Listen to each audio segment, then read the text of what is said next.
ఇంకా మా ఇంట్లో అయితే మా పెళ్ళికి అస్సలు ఒప్పుకోలేదు. మా ఆయన వాళ్ళ ఇంట్లో గూడా ఒప్పుకోలేదనమాట. ఇంకా మా ఆయన ఏమన్నాడంటే, "ఒక్కసారి మా ఇంట్లో వాళ్ళకి కాల్ చేసి చెప్పు ఇట్లా మేము పెళ్లి చేసుకుంటున్నామని" అని జెప్పేసి అన్నారంట. నేనెందుకు జెప్పాలని జెప్పేసి నేను అడిగితే, మా అత్త వాళ్ళు అన్నారంట, "నువ్వే అడుగుతున్నావు ఎప్పుడు నీకే ఇష్టం ఉన్నట్టుంది. ఆ అమ్మాయికి ఇష్టం లేనట్టుంది. అందుకని ఆ అమ్మాయి నాకు ఫోన్ చేసి అడగట్లేదంటే" సని చెప్పి నేను కాల్ అయితే చేసినా అండి. కాల్ చేస్తే వాళ్ళ రెస్పాన్స్ సరిగ్గా లేకున్నది.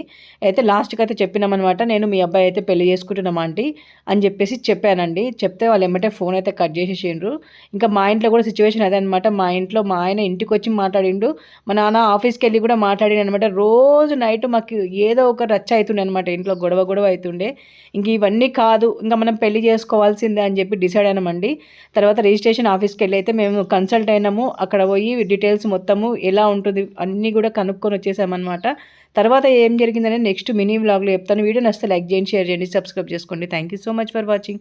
By bye friends.